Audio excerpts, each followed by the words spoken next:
금값이 지금 유독 더 많이 폭등하는 원인은 탈달러화 현상 하나로 이해를 할 수가 있어요. 달러를 가지고 있지 않는다면 그러면 대체 뭐로 바꿔야 되는가? 다른 국가의 화폐라고 해서 이 실질금리로부터 자유로운 국가는 거의 없거든요.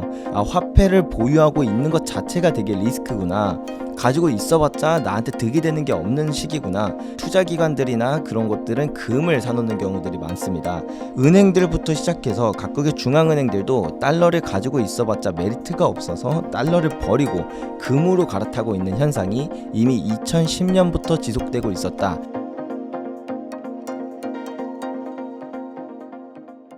안녕하세요. 인터뷰 진행을 맡은 카프카입니다. 오늘은 금 전문 투자하시는 조규원 작가님 모시고 요즘 여러분이 많이 궁금해하시는 금에 대해서 말씀을 나눠보도록 하겠습니다.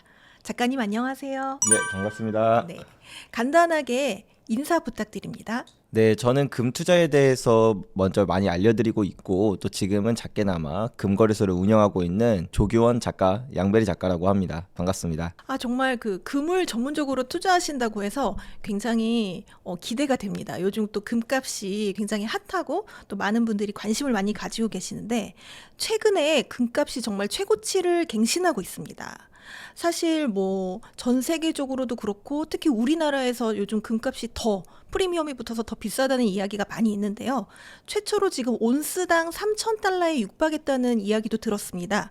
요즘 시장에서 보는 금 분위기는 좀 어떤가요? 일단 트럼프의 취임 이후부터 확실히 금에 대한 사람들의 관심도가 높아진 것 같아요. 뭐 사실은 이 금의 사이클이 시작된 거는 좀 오래 전부터 됐었습니다. 2019년부터 이 금의 사이클이 이미 시작되었다는 이런 신호들이 있었는데요. 보통 금이 사이클이 한번 시작되면 10년을 가요. 근데 이제 지금 한 중간 정도 온 수준인데 여길 넘어가면서 갑자기 이제 트럼프의 취임이 금값에 기름을 붓는 영향들이 되게 많았거든요. 뭐 우리가 대체로 잘 알고 있다시피 관세 전쟁이라던가 이제 이런 부분들이 금값에 좀 큰 영향을 많이 미치고 있는데 여기에 더불어 이제 트럼프 취임 이전부터도 사실은 전 세계적으로 국가들이 금을 되게 많이 모으고 있었어요. 이런 것들 플러스 이런 것들이 이전에는 일어났던 현상이지 투자자들이 관심을 갖지 않았는데 금값이 트럼프의 취임 이후 기름을 부으면서 상승을 하다 보니까 금이라는 자산에 지금 이렇게 많은 기관 투자자들, 중앙은행들, 대형 큰손이라고 해야 될까요?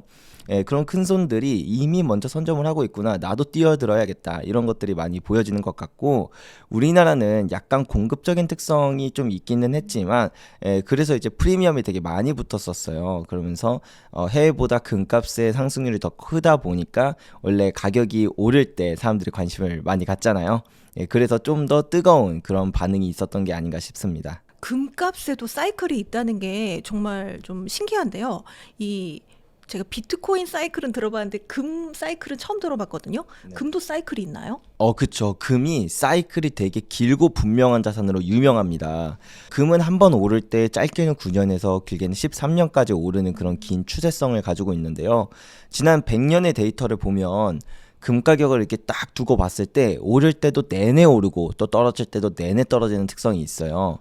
다만 오를 때는 비교적 그 100년이라는 시간 중에서는 비교적 짧은 한 10년이라는 시간 안에 정말 무섭게 오르는 자산이 바로 또 금이거든요.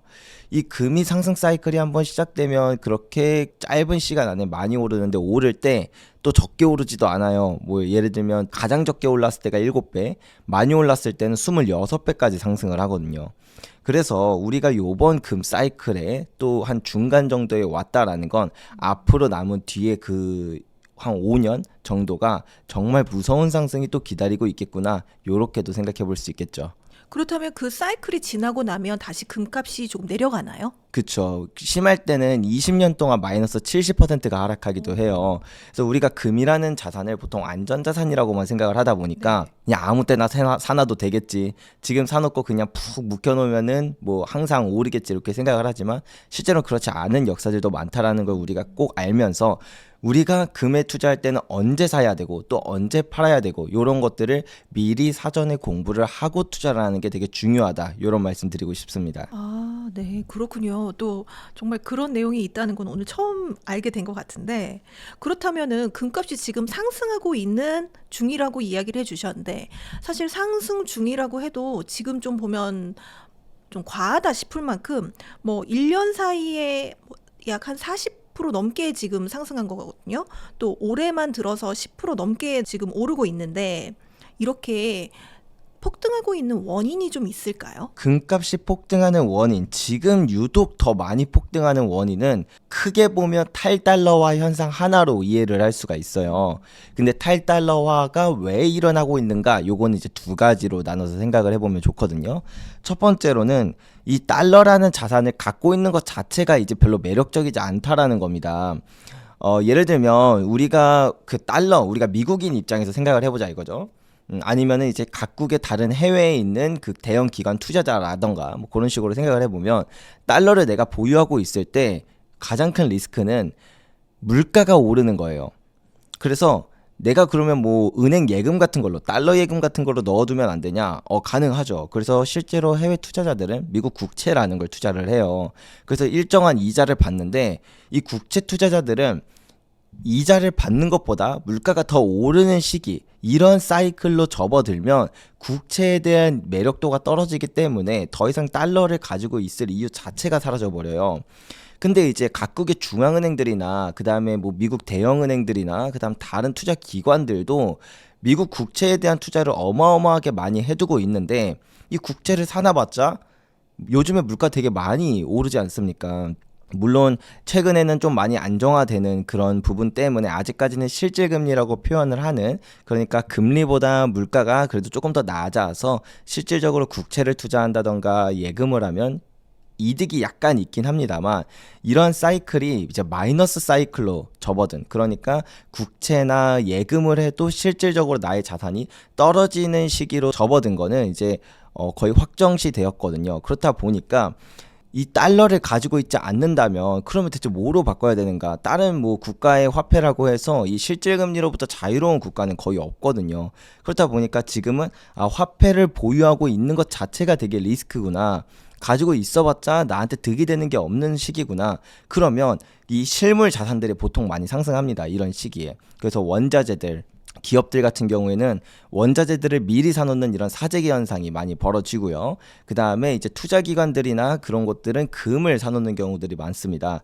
그렇다 보니까 이제 은행들부터 시작해서 각국의 중앙은행들도 달러를 가지고 있어봤자 메리트가 없어서 달러를 버리고 금으로 갈아타고 있는 현상이 이미 2010년부터 지속되고 있었다. 이렇게 볼 수 있는데, 근데 이제 2022년이 되면서 또 하나의 특별한 사건이 벌어집니다. 바로 러시아가 우크라이나를 침공하는 사건이었는데요. 그때 러시아가 우크라이나를 침공하자 미국을 포함한 서방 국가들이 스위프트 제재라는 이제 경제적 제재를 했습니다. 이 경제적 제재로 인해서 러시아가 보유하고 있는 외환보유고에 그 달러 자산이 모두 압류되고 달러 거래가 전체가 다 막히게 되었죠. 이걸 본 다른 중앙은행들도 나도 미국이랑 사이 틀어지면 이거 달러 가지고 있어봤자 오히려 다 뺏길 수도 있겠는데, 나는 이제 보통 우리가 생각하잖아요. 안전자산이라 그러면 달러와 금 이렇게 두 가지를 생각하는데 더 이상 달러가 안전자산이 아니게 돼버린 거예요. 그러면 이 어마어마하게 몰려있던 그 달러에 있었던 돈들이 다 다른 쪽으로 이동을 하게 되겠죠. 근데 이동할 곳이 안전자산 하면 달러랑 금밖에 없으니까 금으로 이동할 수밖에 없었던 겁니다. 그래서 이 두 가지 탈달러, 달러로부터 도망가는 이런 현상, 달러로부터 나가는 이런 현상이 가속화되면서 아무래도 이제 금 가격엔 더 큰 영향이 미쳐지고 있고, 여기에 이제 트럼프의 관세라던가 그 다음에 트럼프의 자국 우선주의 정책 자체가 요 탈달러화 현상을 더욱더 가속시키는 요인으로 작용을 하다 보니까, 그래서 요즘 들어서 금값이 좀 더 무섭게 상승을 하고 있는 모습이다. 이렇게 이해하시면 될 것 같습니다. 사실 뭐 국제 금 시세도 높지만 이 국내는 더 국제 시세보다 높습니다. 사실 이걸 이제 김치 프리미엄이라고 하는데요. 국내 금 현물 가격이 국제 시세랑 지금 괴리가 한 20% 정도 난다고 하는데, 이렇게 한국 금값이 유독 더 높은 이유는 어디에 있을까요? 우리나라가 금값이 가끔 이렇게 높아질 때가 이전에도 많이 있어 왔어요. 이런 걸 말씀해 주신 것처럼 김치 프리미엄이다. 일반적으로 이렇게 많이 부르는데요. 그래서 금치 프리미엄이다. 이런 식으로도 부르거든요. 이게 우리나라는 공급적인 특성이 있어서 그래요. 우리나라는 일단 광산이라고 부를 만한 게 거의 없고요. 아예 없다고 봐도 돼요. 그렇고 우리나라에서 금의 공급이다라고 하면 그 폐가전제품에서 금을 채굴하는 그런 이제 스크랩 공급이라고 하거든요. 그거 외에는 공급이 거의 전무해요. 그렇다 보니까 우리나라에서 생산되는 건 없는데 갑자기 수요가 몰려오면 이제 다른 데서 구해 와야 되거든요. 근데 일반적으로 다른 국가들을 보면 그 국가에 광산이 없어도 이제 국경이 보통 다 맞닿아 있고 뭐 철도라던가 이런 것들이 되게 잘 돼 있기 때문에 금이 부족하면 바로 옆 나라에서 수입해 오면 돼요. 근데 우리나라는 금을 수입하고자 하면 위는 북한으로 막혀 있고 삼면은 다 바다로 막혀 있다 보니까 금의 유출입이 다른 나라들에 비해서는 조금 이런 시차가 걸리게 됩니다. 근데 여기에 더불어 최근 들어서는 우리나라뿐만 아니라 전 세계적으로 이제 실물 금에 대한 그런 공급 대란이 많이 일어나고 있거든요. 그래서 런던 같은 경우에는 통계 작성 이래 사상 최고치의 금 유출이 있었어요. 한 390톤 정도의 유출이 있었고, 그런 상황이고 이제 런던에서 금이 인출받는데 한 2달 정도 걸린다. 이런 현상까지 벌어지다 보니까 우리나라는 자체적으로 금을 생산할 수 있는 능력 자체도 없는데 수입도 이렇게 막혀버린다. 이 상황에서 수요가 몰려들다 보니까 이제 금에 대한 프리미엄이 붙는 겁니다. 근데 사람의 특성이 그래요. 갖고 싶은데 못 가지면은 더 갖고 싶어지는 게 이제 사람의 욕망이거든요. 그렇다 보니까 웃돈에 붙어서 이렇게 프리미엄이 붙는 경우들이 있습니다. 그래서 예전에도 이런 경우들이 1년에 보통 한 2-3번씩은 좀 많이 반복되는 것 같아요. 다만 지금처럼 심각했던 적은 사상 처음이기는 한데, 근데 저는 앞으로 금값이 상승함에 따라 수요가 더 많이 붙을 여지가 있다 보니까 뭐 이번에 겪었던 이런 프리미엄 현상들이 또 계속 반복되지 않을까 그런 생각도 듭니다. 그렇다면 이제 투자하시는 입장이기 때문에 이런 김치 프리미엄을 좀 활용할 수 있는 방법도 있지 않을까 싶은데 있을까요?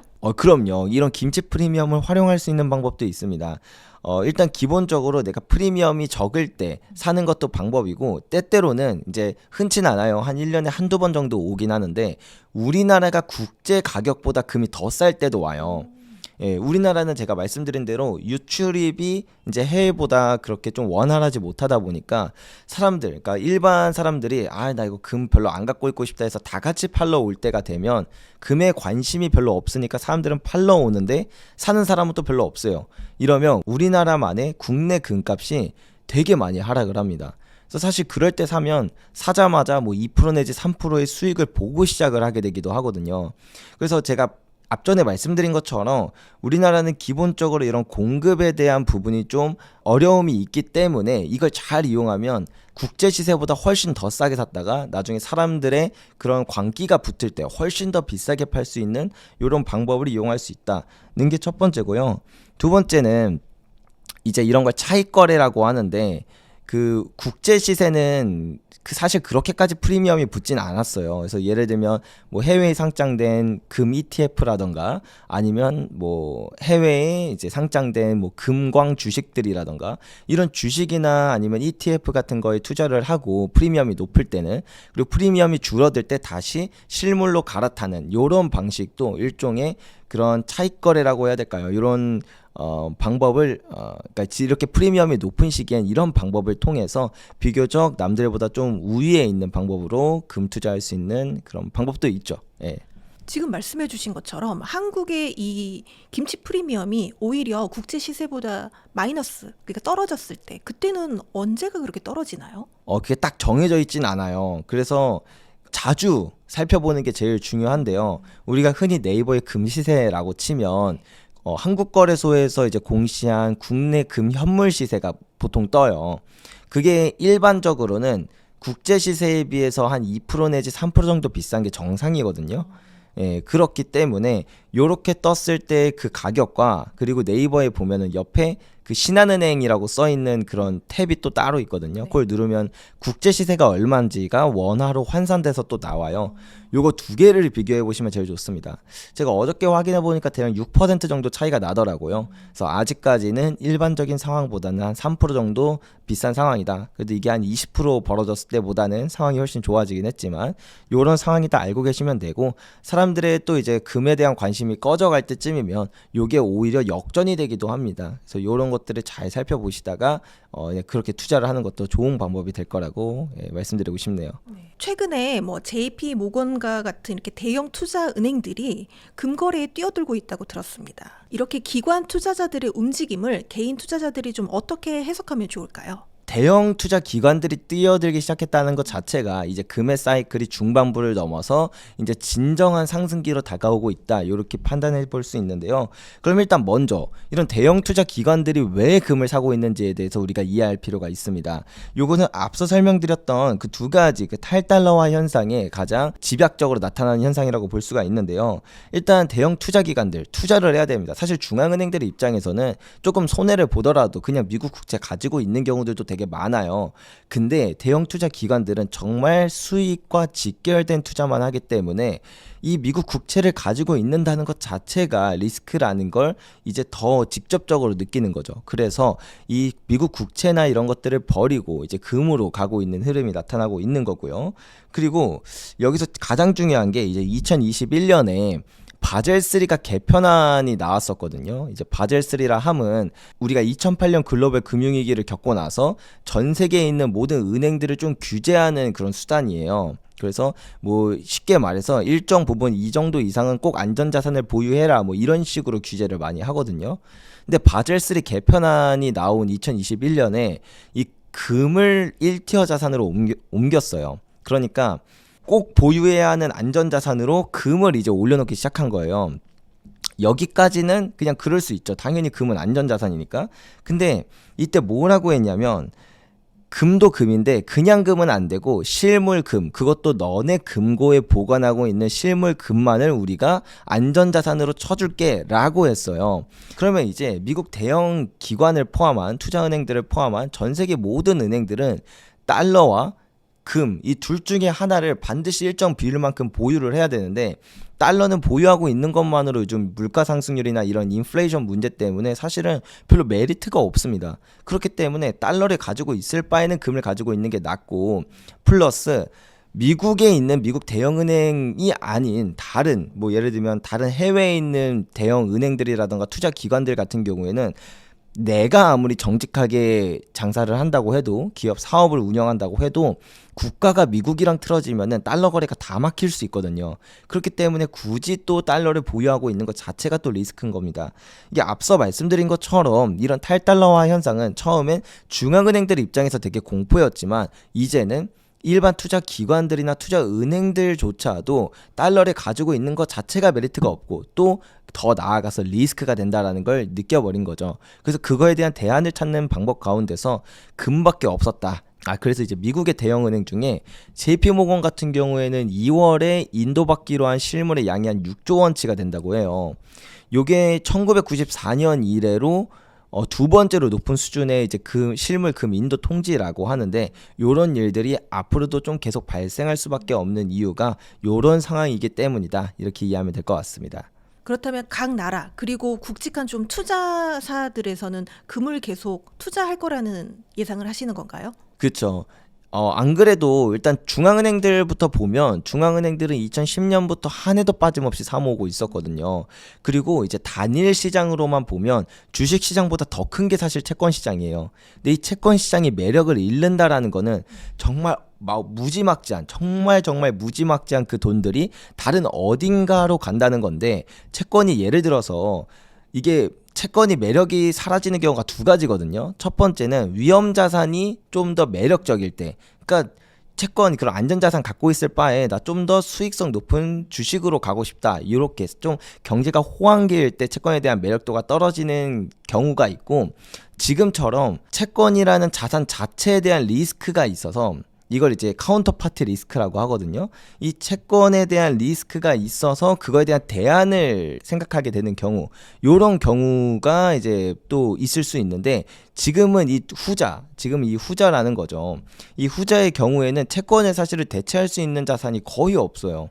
예, 금 말고는 역사적으로 찾아볼 수 있는 자산 자체가 없습니다. 뭐 요즘은 비트코인도 많이 불리긴 하지만 어쨌든 이 무지막지한 돈이 이동할 곳이 금밖에 없고, 그거는 이제 중앙은행들은 미리 그래서 금으로 이동을 했고, 각국의 투자 은행들이나 투자 기관들도 이러한 상황이 더 지속됨에 따라 더욱더 이러한 금으로 이동하는 현상이 가속화될 수밖에 없지 않나, 이렇게 생각해 볼 수 있겠죠. 그렇다면 금에 대한 수요가 앞으로 좀 꾸준히 증가할 거라는 이야기이기도 한데, 그렇다면 금값은 정말 계속 오를 거라는 이야기잖아요. 네. 그럼 이 가격의 상승이 언제쯤 이렇게 좀 수그러들 거라고 보시나요? 금의 상승의 마지막이 될 때는 여러 가지 시그널들이 나타나요. 첫 번째로 이 실질금리가 최저점을 찍어야 되는데, 지금은 보통 이 실질금리가 최저점을 찍는 게 3번의 파동을 그리면서 최저점을 찍거든요. 지난 100년 동안 항상 같은 패턴을 가져요. 실질금리가 뭐 선형적으로 떨어지진 않고 뭐 내렸다 올랐다 내렸다 올랐다 하면서 이렇게 하락 추세를 갔는데, 이제 이게 보통 한번 마이너스로 빠져들게 되면은 한 10년 동안 이런 사이클이 유지가 되거든요. 우리가 2019년에 이게 실질금리가 마이너스로 빠져들었으니까 다시 금이 이제 최고점을 찍고 좀 정체기 혹은 하락기를 맞이하는 때가 언젠가 생각을 하면 대략 2029년에서 2030년쯤이라는 걸 알 수가 있어요. 그리고 이 상승의 마지막 사이클일 때 그 상승이 되게 무섭게 오르기 때문에 지금 한 2025년이라는 그 시점을 보면은 중간을 막 지난, 정말 이제 막 강한 상승이 오기 전인 시기다, 이렇게 이해를 해볼 수가 있고요.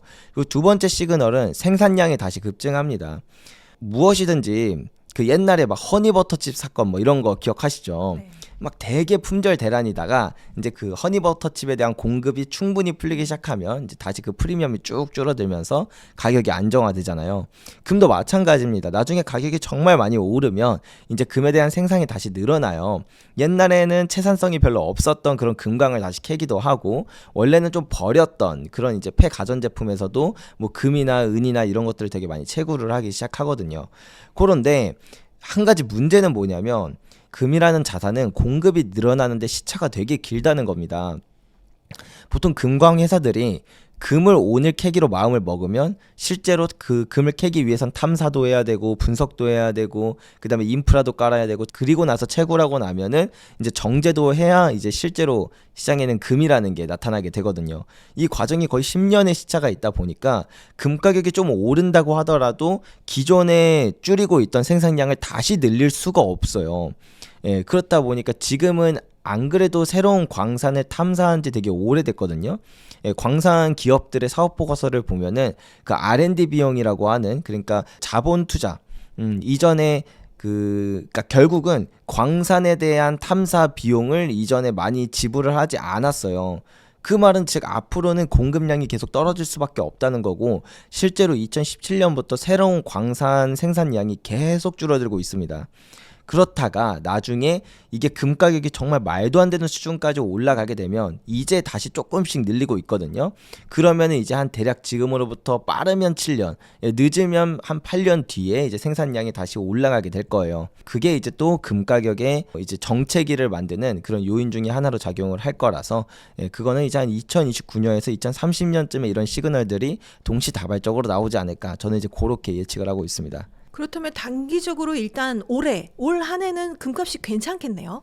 저는 그럴 거라고 생각을 해요. 물론 단지 1년이 금값이 어떻게 될 거냐 이거 맞추는 게 되게 어렵기는 해요. 그럼에도 불구하고 일단 첫 번째로 지금 금의 상승 사이클의 중반부를 이제 막 지났다라는 것 자체가 금 가격에 있어서 가장 큰 호재이기도 한데, 플러스 알파로 트럼프의 취임 이후 트럼프가 자국 우선주의를 가장 내세우다 보니까 이게 지정학적 위험도를 사실 더 끌어올리기도 하거든요.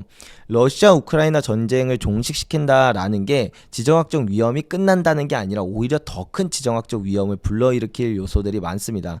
왜냐하면 러시아 우크라이나 전쟁이 길어지면 길어질수록 저렇게 전력 차이가 많이 나는데도 전쟁이 길어지는구나, 막 서방이고 미국 미국이고 다 붙어가지고 도와주니까요.